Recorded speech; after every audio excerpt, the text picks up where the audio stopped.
¿Qué sucede en el país? Tendencias del acontecer nacional en Análisis Situacional. Bienvenidos a Análisis Situacional.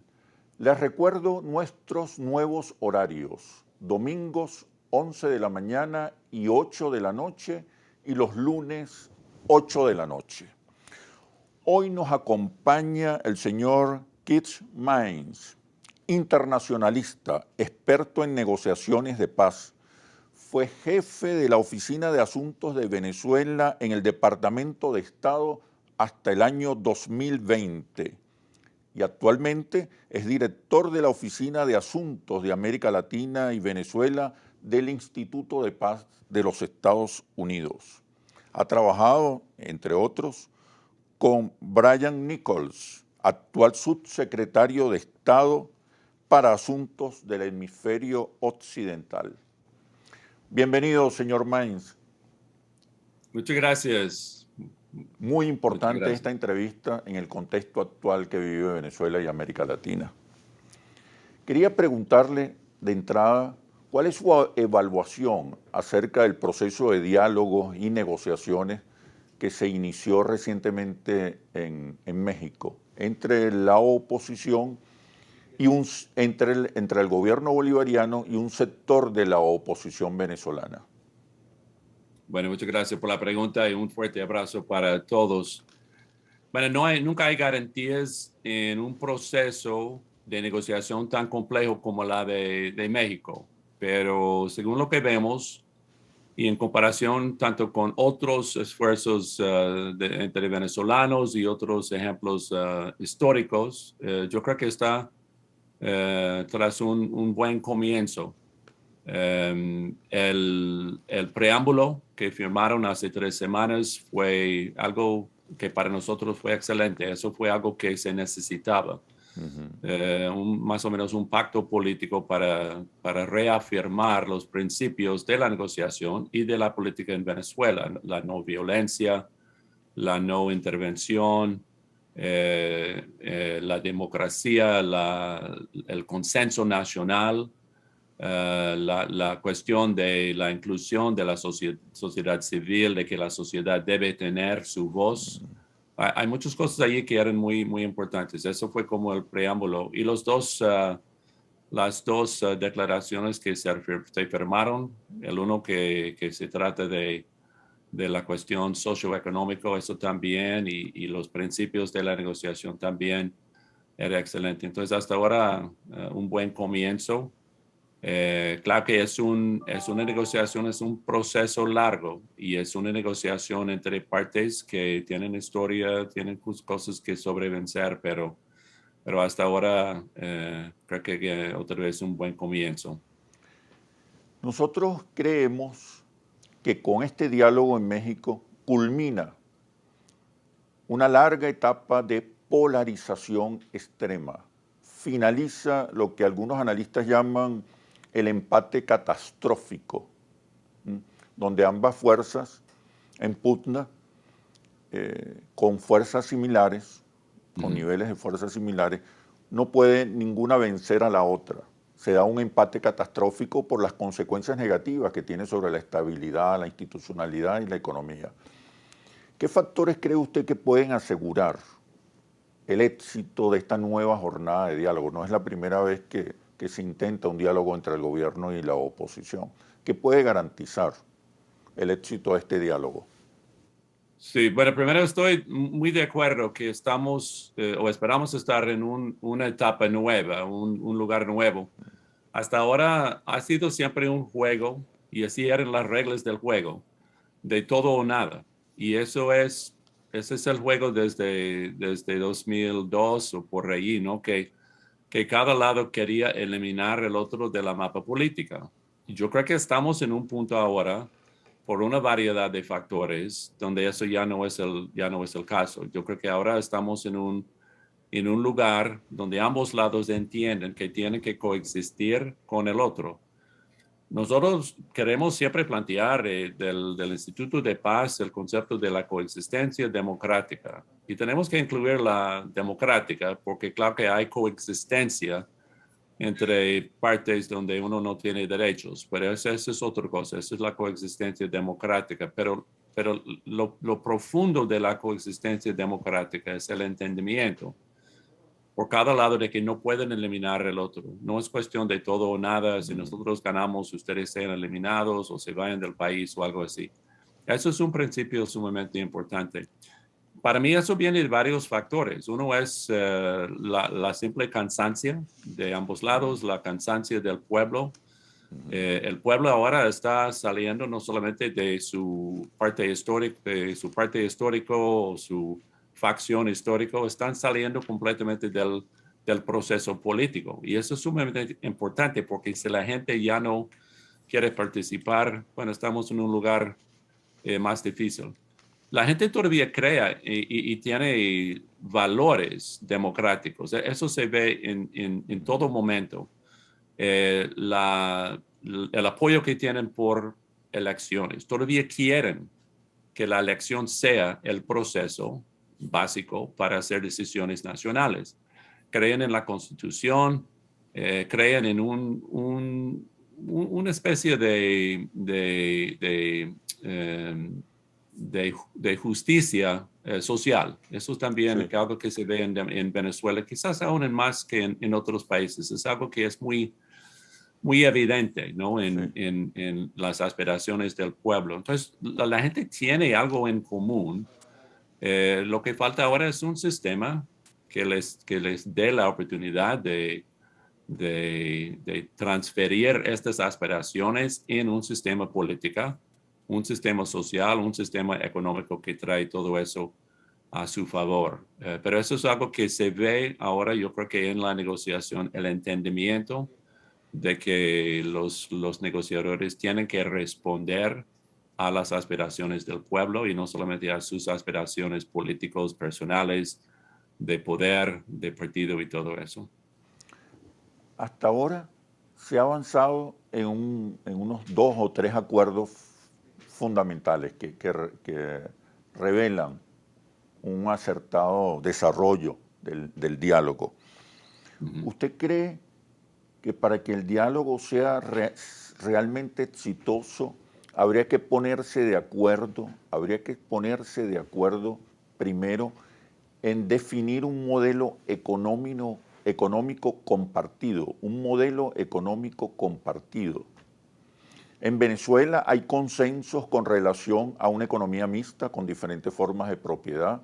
Hay un acuerdo colectivo acerca de la necesidad de un Estado fuerte, vigoroso, pero también la mayoría de los venezolanos reconoce el rol que debe cumplir la empresa privada en el desarrollo económico y social. También hay consenso que Venezuela debe mantener una posición neutral, independiente, soberana en el concierto internacional. Esto es fundamental en el proceso de diálogo. Claro, no, eso es algo que yo he puesto mucho pensamiento en esto, porque son puntos muy importantes y lo que realmente una negociación debe dar vida a las aspiraciones del pueblo. Yo he vivido como diplomático en muchos diferentes países con muchos diferentes modelos económicos y me ha llamado mucho la atención qué es lo que funciona, qué no funciona y dónde estamos en el mundo, porque en Estados Unidos también estamos haciendo una reevaluación de nuestro sistema económico y hay unas luchas entre capitalismo, socialismo y todo eso. Y estamos en las elecciones jugando con estos conceptos. El último país donde viví fue Israel, pero he vivido también en Canadá 4 años, Hungría 4 años, México 5. Conozco muchos diferentes modelos. Los que me llaman la atención más son los democracias social. Los de Europa, Israel también tiene un sistema muy interesante en este aspecto.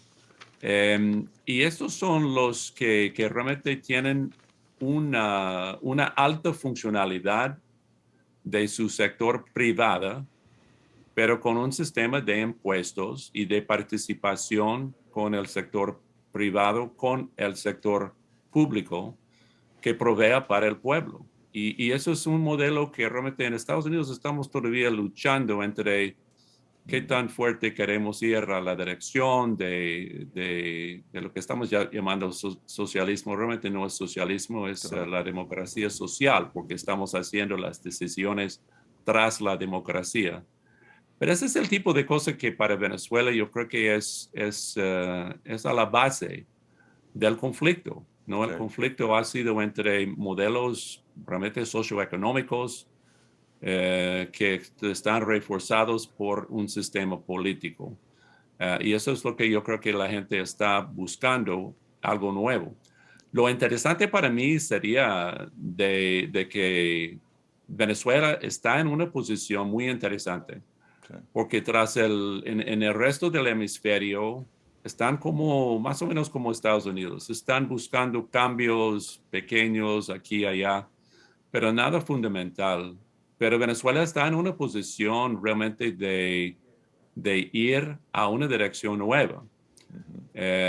Tras la crisis, tras estas negociaciones que van a llegar a un lugar diferente para el país, un modelo político diferente, un modelo socioeconómico diferente. Hay una oportunidad de realmente crear una realidad nueva. Y eso sería muy interesante, ¿no? De ir a esta dirección, quizás de ser el primer democracia social del hemisferio, porque esto hasta ahora realmente no existe. Y estamos en un punto donde el neoliberalismo realmente no se acepta en la mayoría de los países, pero no han buscado o encontrado el modelo nuevo. Entonces estamos sí, en un punto muy interesante y eso es algo que para Venezuela puede ser algo nuevo, no solamente para el país, sino para el hemisferio. Excelente, estoy muy de acuerdo con lo que está diciendo. Usted mencionó recientemente que hay factores geopolíticos en el continente que no están ayudando a resolver el conflicto. ¿Me podría mencionar, me podría señalar cuáles son estos factores geopolíticos que conspiran contra el diálogo en Venezuela? Pero después de la pausa comercial, por favor. Esperamos una breve pausa y volvemos con esta entrevista. Muy bien, gracias. Ya regresamos. ¿Qué sucede en el país? Tendencias del acontecer nacional en análisis situacional. ¿Qué sucede en el país? Tendencias del acontecer nacional en análisis situacional.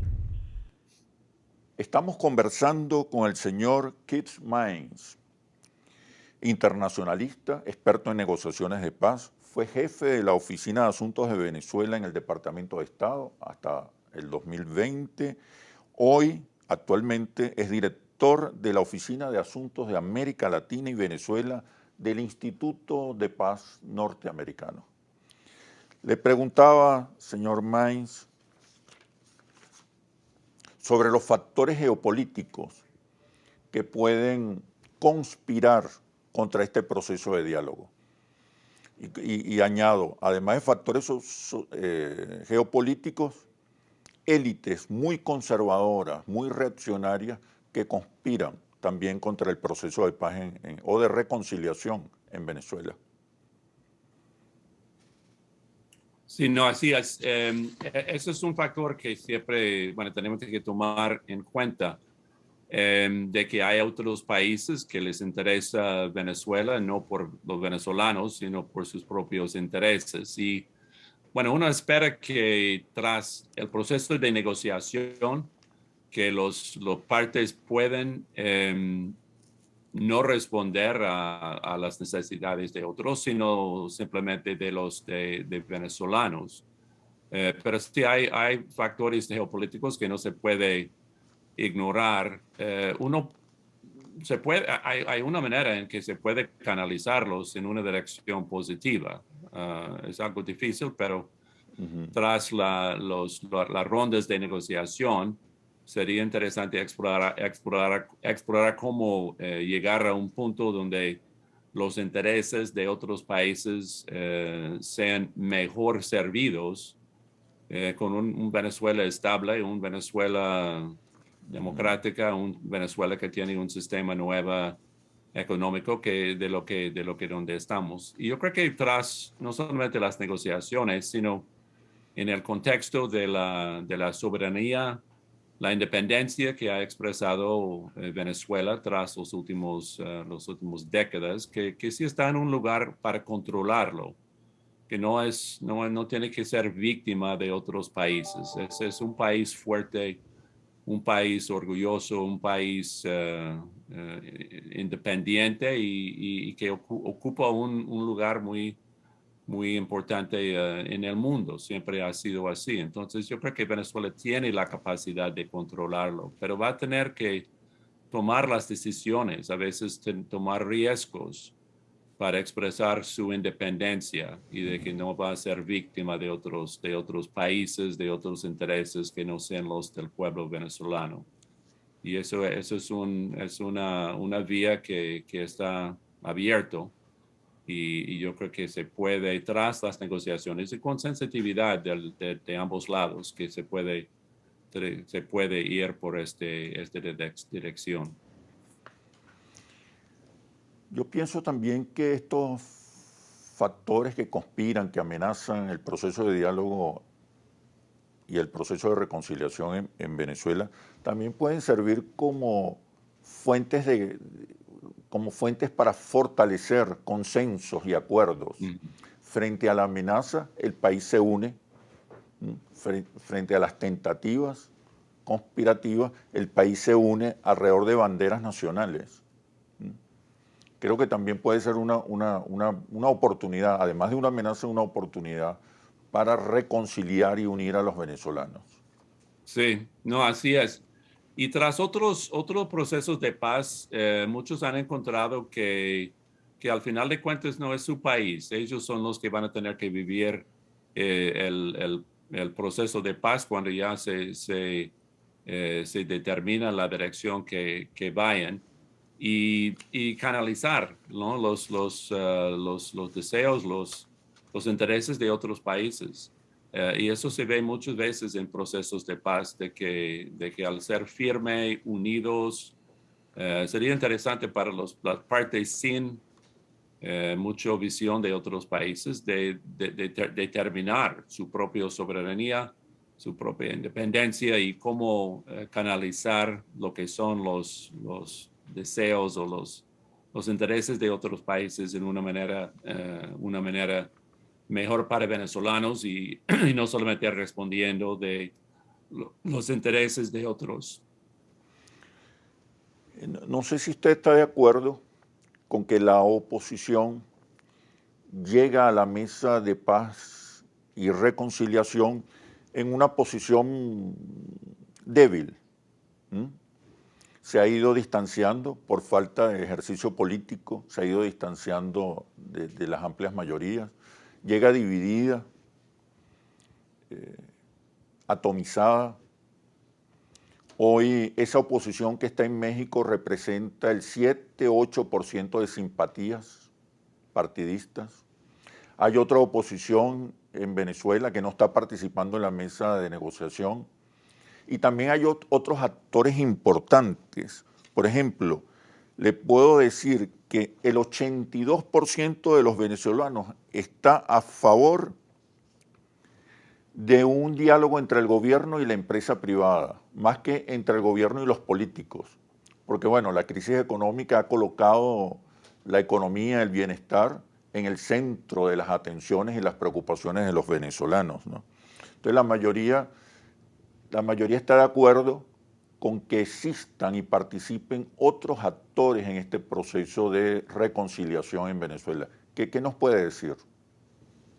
No, eso es algo que nosotros, se han visto el reporte que hicimos con WOLA sobre el análisis que hicimos de USIP y WOLA juntos con, desde de los otros procesos de negociación tras los últimos 15 años. Y eso fue una de las conclusiones y recomendaciones que hicimos.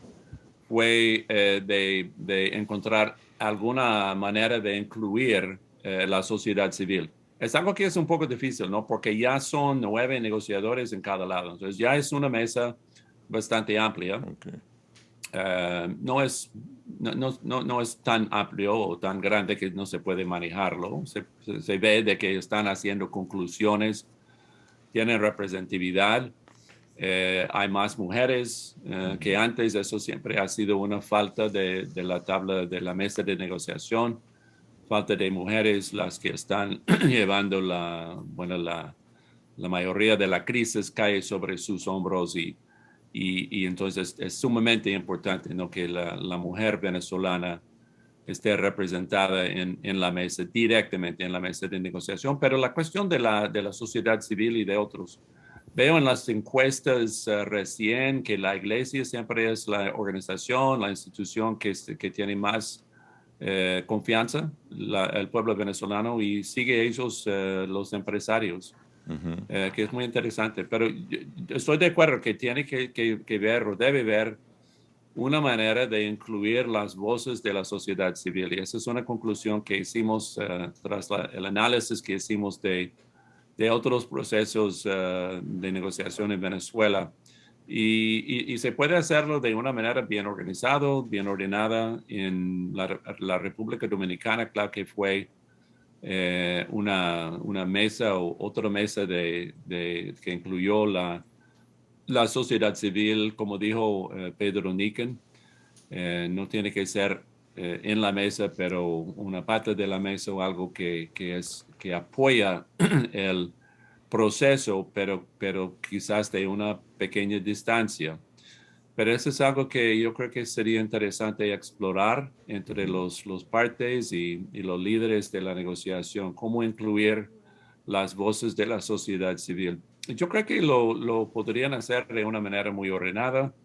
No tendría que ser un free-for-all donde voces están llegando aquí y allí y tienen que consultar con todos para cada decisión. Yo creo que hay una manera de hacerlo para que las voces, las ideas, la experiencia, no solamente técnica, pero la experiencia de la vida en sus vecindades, que esta experiencia se puede canalizar para mejorar el proceso, no para hacerlo más despacio, no para hacerlo más difícil, sino para mejorar el proceso. Y eso es algo que esperamos que explore los partes. Usted como experto en negociaciones, ¿sería conveniente que al interior del país pudiesen producirse encuentros entre distintos sectores para avanzar en acuerdos muy específicos, muy particulares, por ejemplo con los empresarios? ¿Eso es posible hacerlo en paralelo? ¿Es posible y es conveniente hacerlo en paralelo? Pero por favor me responde cuando termine la siguiente pausa comercial. Ya venimos. ¿Qué sucede en el país? Tendencias del acontecer nacional en análisis situacional. ¿Qué sucede en el país? Tendencias del acontecer nacional en análisis situacional. Conversamos con Keith Maynes. Fue jefe de la Oficina de Asuntos de Venezuela en el Departamento de Estado hasta el 2020 y actualmente es director de la Oficina de Asuntos de América Latina y Venezuela del Instituto de Paz Norteamericano. Le preguntaba, señor Maynes, acerca de la conveniencia o no de mesas o encuentros entre factores venezolanos al interior del país, en paralelo con las negociaciones que se vayan desarrollando en México. ¿Es conveniente? ¿Es posible? ¿Ayudaría?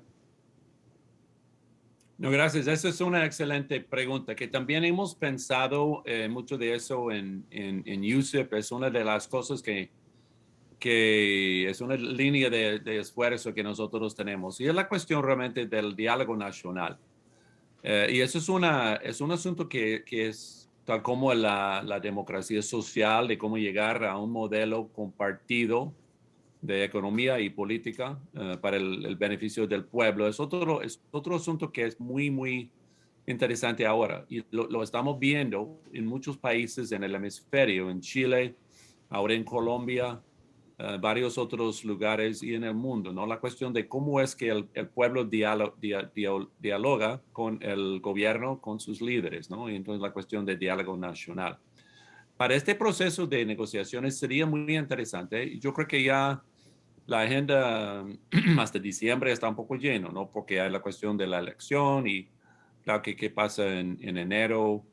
Hay cosas que analizar y que trabajar tras estos meses que son muy particulares. Pero ya yendo para 22, para el nuevo año, sería muy interesante explorar esta cuestión de un diálogo nacional, de una estructura para que las aspiraciones, los conceptos, las necesidades particulares de algunas provincias, estados, ciudades, municipios sean tomados en cuenta. Y claro que eso puede ser un proceso un poco difícil de manejar, pero sí hay modelos, ¿no? Hay modelos tanto hemisférico y en otras partes del mundo para organizarlo, pero sería muy interesante, ¿no? Para que las decisiones no están hechos por personas que no están conectados más directo al pueblo y a los problemas y las aspiraciones. Sería interesante explorarlo, ¿no? Y pensar de cómo organizar una serie de diálogos regionales, diálogos municipales y tras las conclusiones que hacen, hay una manera de alimentar la negociación misma. Y eso es algo que yo creo que sería muy interesante y muy útil y que le da al pueblo la oportunidad de tener su voz. Exacto. Y teniendo esta voz quizás tendrá más apoyo al final para el proceso. Es algo que encontramos, por ejemplo, en el diálogo nacional que hicieron antes de concluir las negociaciones en Colombia, en Centroamérica era un proceso.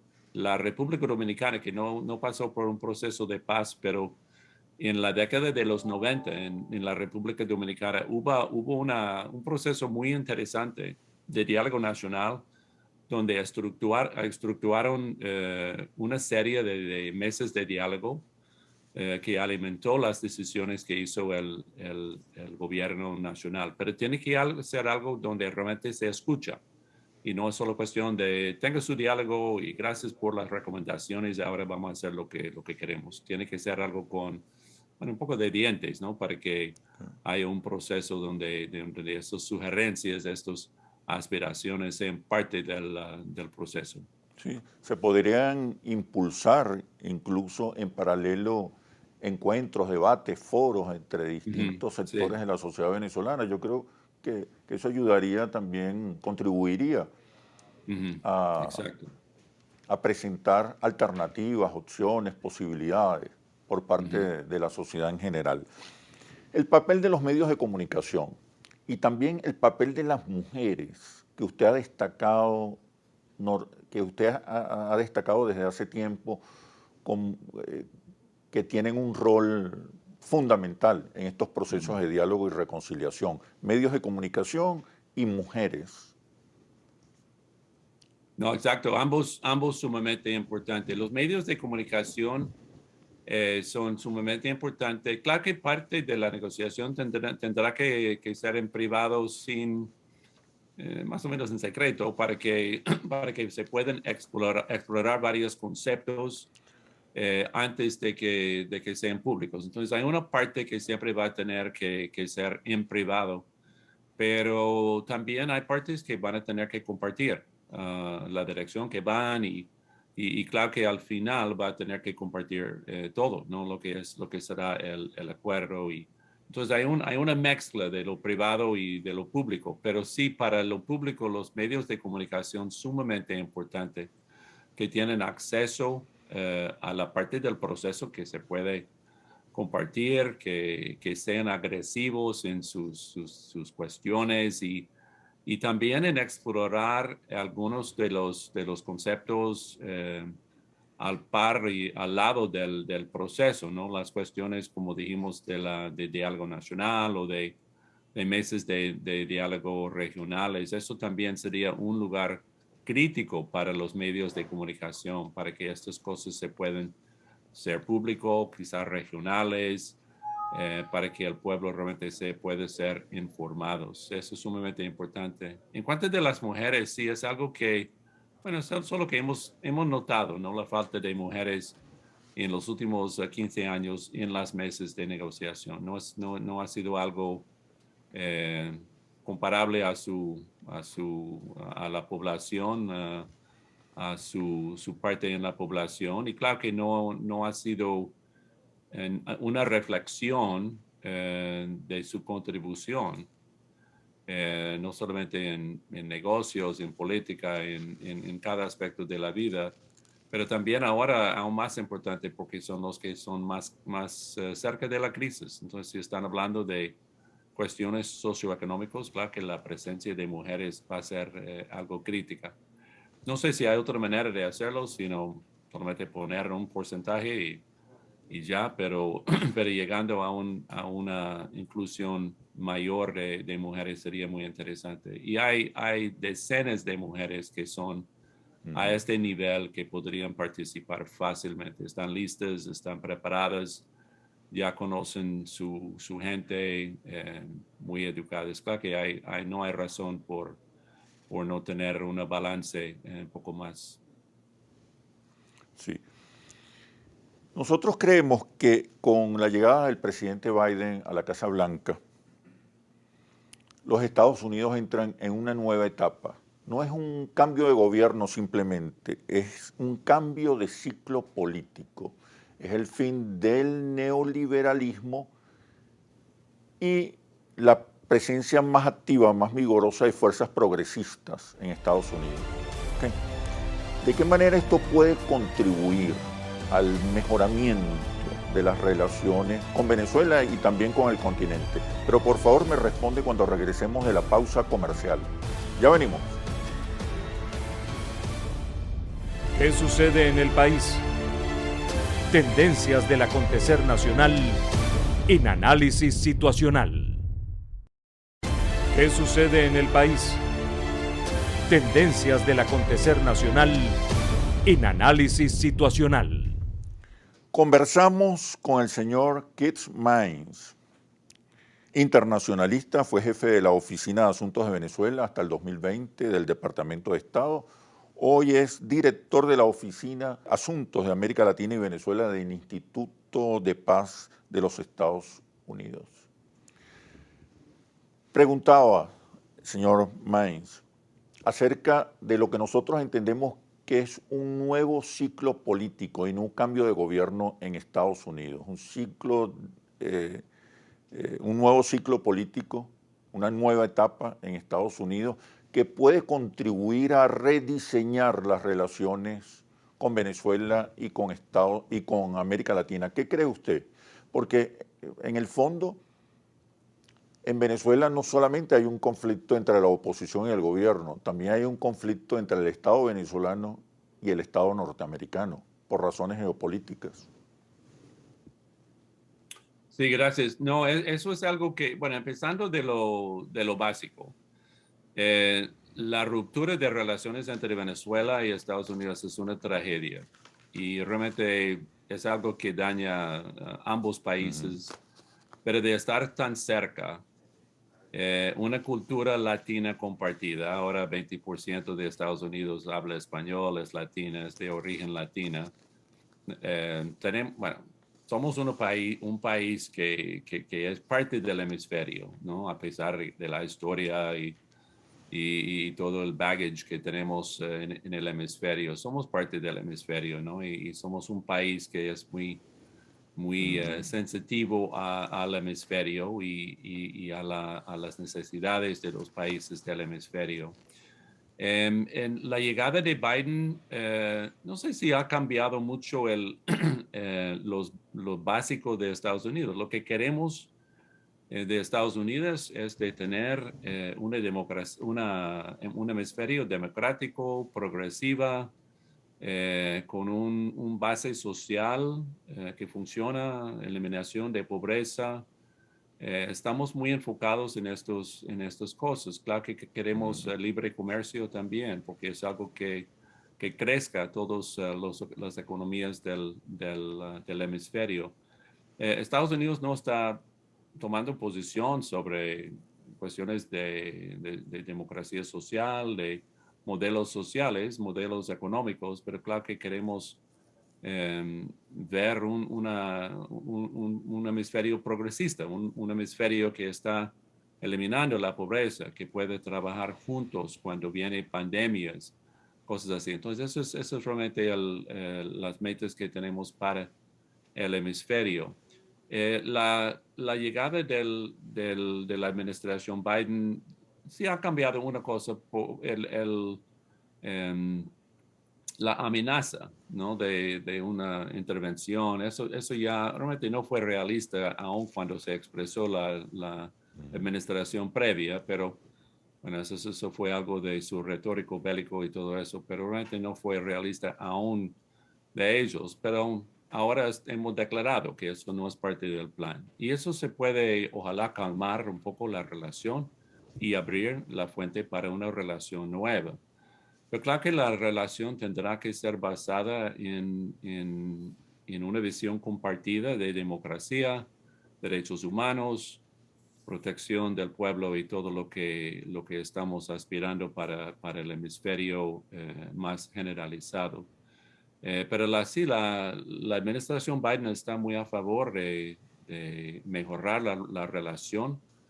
Esperamos que ya tras el fin del año, si la elección va bien y realmente llega a un punto donde no solamente el procedimiento de la elección, sino el resultado se ve bien, yo creo que ya yendo para el fin del año va a haber unas oportunidades para abrir canales y empezar algo nuevo en la relación. Pero eso siempre ha sido el deseo de Estados Unidos de reafirmar la relación amable que siempre hemos tenido con Venezuela.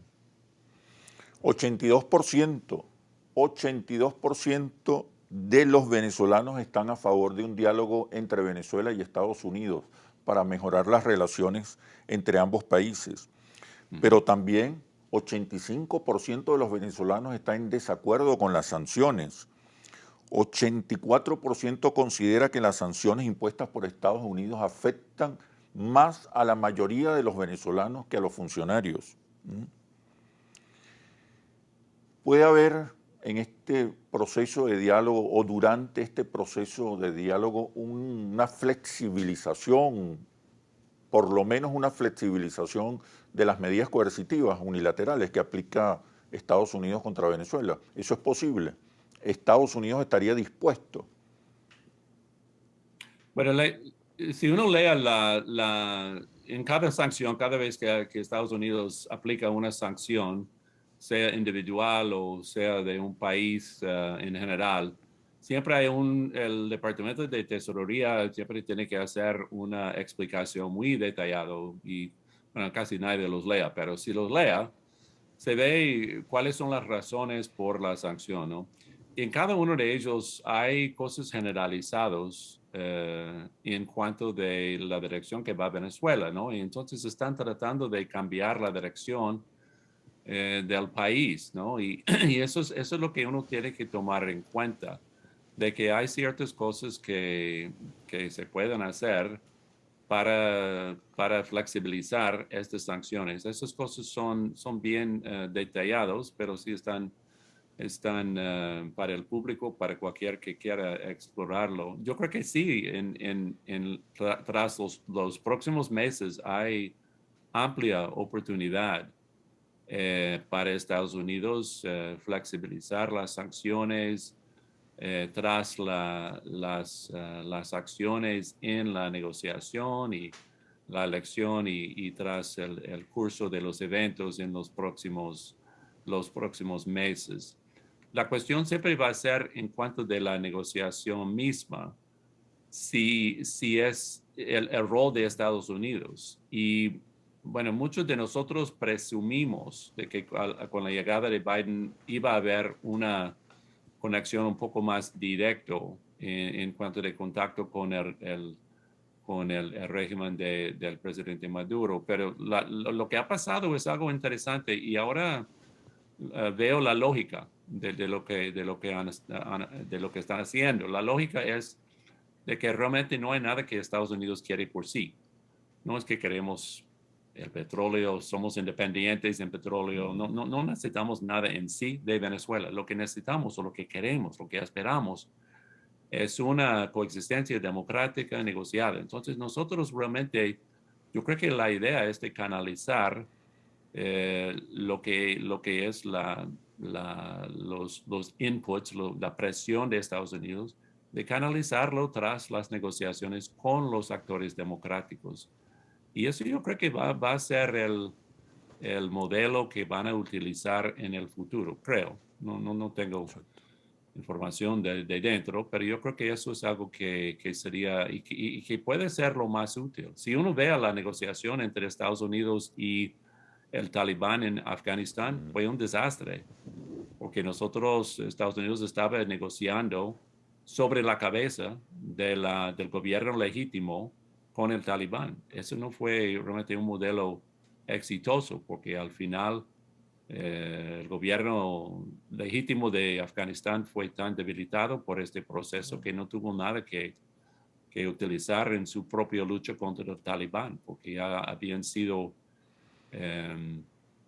debilitado por estas negociaciones directas. Entonces va a haber que yo creo que tendrá que ser canales de comunicación, pero la negociación por sí, yo creo que como eso es más, es mejor para Venezuela, mejor para el pueblo de Venezuela que se canaliza lo que tiene Estados Unidos que contribuir tras la negociación entre los partes. No sé si usted está de acuerdo en que con la situación que se presentó en Afganistán, la llegada de Biden a la Casa Blanca, no solamente termina un ciclo o se inicia un nuevo ciclo político, sino también con relación al resto de los países, cesa un poco la política de intervencionismo directo de Estados Unidos, que ese ciclo se culmina. Y en este marco, ¿usted cree que podamos estar a las puertas del fin de la doctrina Monroe y de un nuevo diseño de relaciones, de nuevos paradigmas en las relaciones de Estados Unidos, principalmente con América Latina? Pero por favor me responde cuando regresemos de los comerciales. Ya venimos. Gracias. ¿Qué sucede en el país? Tendencias del acontecer nacional en análisis situacional. ¿Qué sucede en el país? Tendencias del acontecer nacional en análisis situacional. Señor Keith Mines, ¿cree que estamos al fin de la doctrina Monroe con relación a las relaciones de Estados Unidos con América Latina? Sobre todo porque uno observa que estamos al fin del ciclo del intervencionismo abierto por parte de los Estados Unidos y que se inicia un rediseño de los paradigmas con relación a América Latina. Bueno, gracias por la pregunta. Mire, hemos pasado ahora el aniversario de 9/11, ¿no? De los ataques sobre Nueva York y todos hemos estado pensando mucho de lo que ha pasado tras estos ataques y lo que ha pasado a nuestro país, las intervenciones que hicimos en Irak y Afganistán. Hemos concluido realmente esta época de intervención de este tipo, pero este tipo fue algo singular. Este tipo fue algo muy fuera francamente, de cómo trabaja Estados Unidos en el mundo. El único otro ejemplo fue de Corea y Vietnam, y eso fue relacionado con la Guerra Fría y lo que nosotros pensamos que fue un riesgo existencial de la Unión Soviética, que francamente, siendo un hijo de la Guerra Fría, creo que fue correcto. Pero esos otros eran de una respuesta a un ataque directo a los Estados Unidos, que nunca habíamos experimentado desde 1812. Pues eso fue algo singular. En el hemisferio, hemos siempre querido trabajar con amistad, con apoyo, con interacción. La interacción entre pueblos de Estados Unidos con el hemisferio es increíble, ¿no? La cantidad de personas de cada país que viven en Estados Unidos, que interactúan, el nivel de negocio, de comercio entre nuestros países, la interacción educacional, social, bueno, en todo aspecto. Somos parte del hemisferio y eso siempre ha sido nosotros. Hay ciertas veces donde hemos intervenido militarmente, pero son pocos, ¿no? En mi vida solamente Panamá, Grenada, que fue un caso singular, varios otros donde hicimos cosas ahora que pensamos que estamos reevaluando, claro que quizás no era correcto, de Guatemala en 54 y otros lugares, pero más que todo ha sido muy indirecto. Entonces, no sé si estamos pasando por una nueva etapa. Estamos donde siempre hemos querido estar con relaciones amables, amistosas con el hemisferio. El retórico bélico de la administración previa realmente no era realista. Nunca íbamos a invadir a Venezuela. Eso fue algo de solamente una versión de presión, pero realmente no era realista. En la administración de Biden están buscando una salida de la crisis venezolana que incluye lo que puede ofrecer los Estados Unidos de apoyo humanitario, apoyo a las negociaciones, apoyo político mundial. Y diría también que en Estados Unidos a veces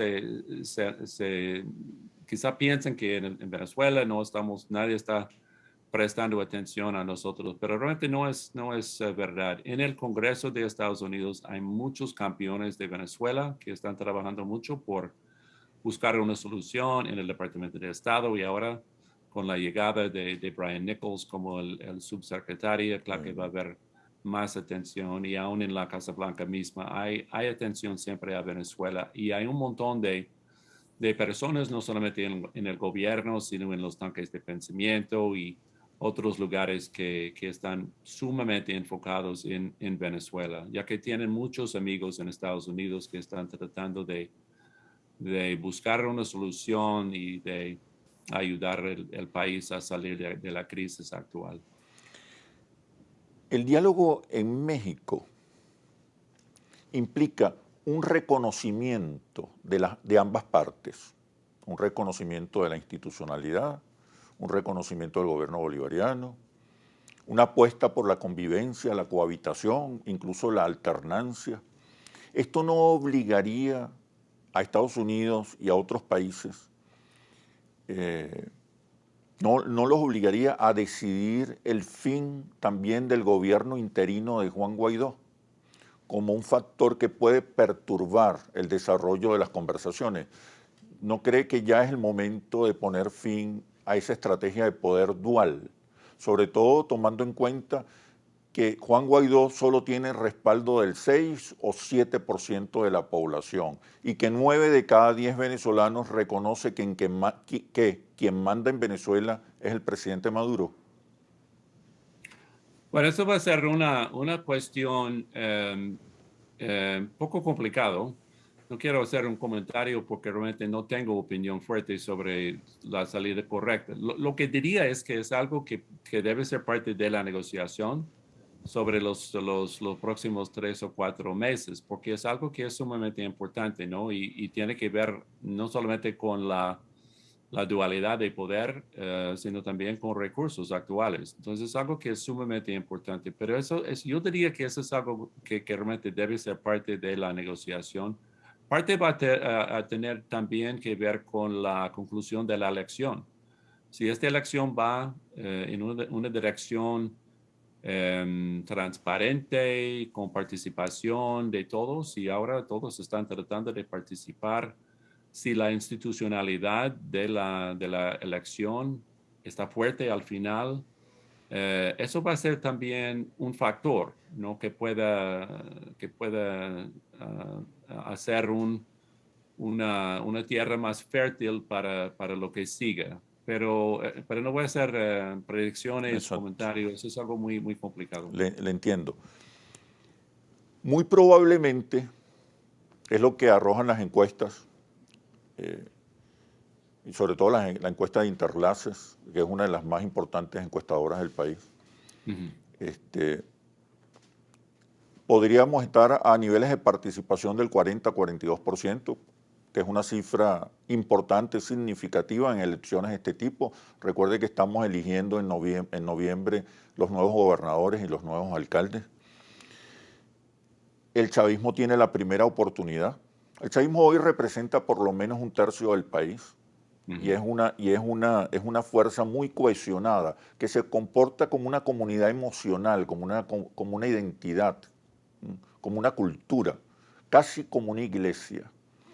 Y puede movilizar ese tercio del país y convertirlo en mayoría electoral si hay abstención o si las fuerzas de oposición no logran convocar a un sector importante de la población. Recuerde que en estas elecciones, en las venideras elecciones regionales, la oposición participa en muchos estados dividida, atomizada y muy debilitada.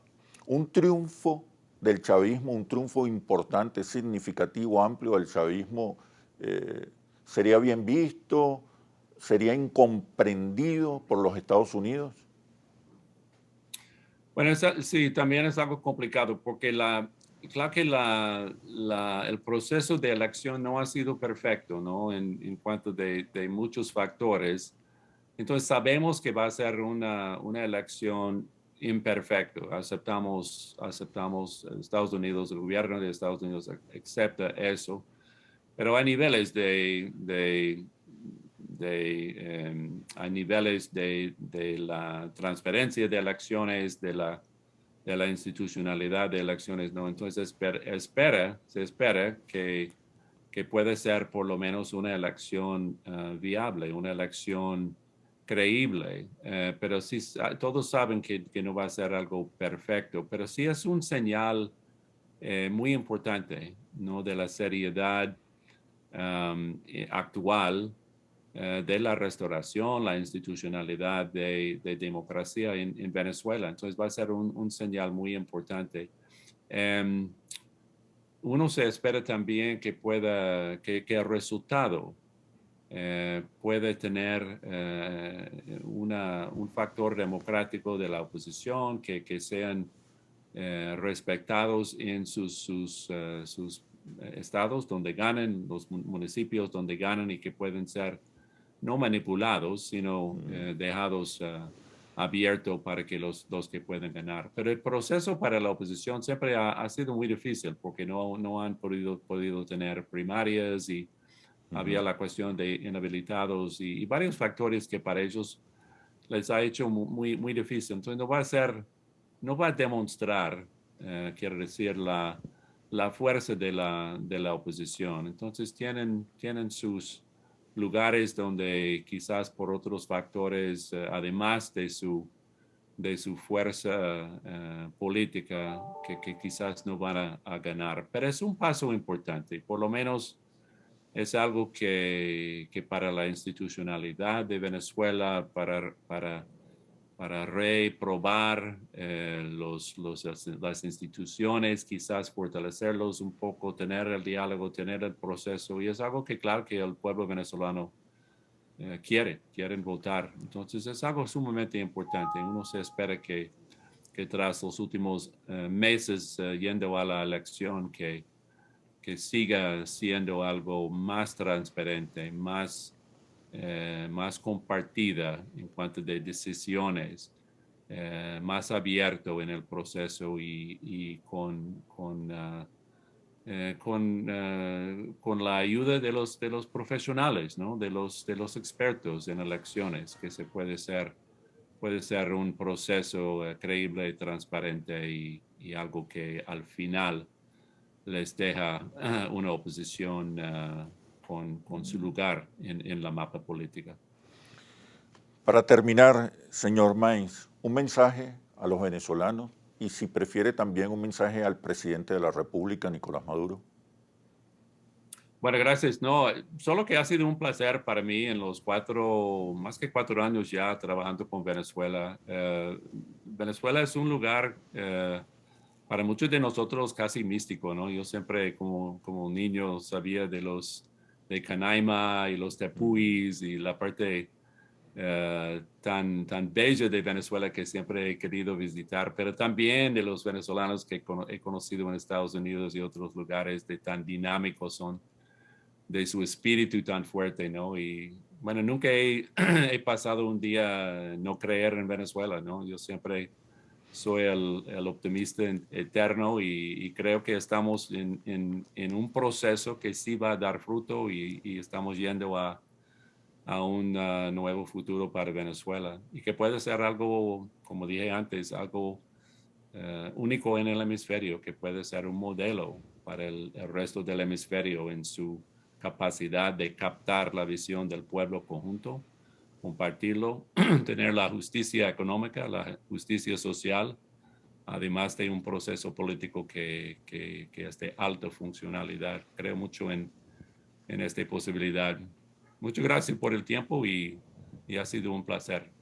Muchas gracias, señor Maes. Muy útil esta conversación, muy necesaria, muy constructiva y necesaria para el país. Le agradezco que haya aceptado nuestra invitación y espero volver a verlo. Muchas gracias, Oscar. Hasta pronto. Así culmina este análisis situacional. Los espero en una próxima edición de Análisis Situacional. Hasta pronto.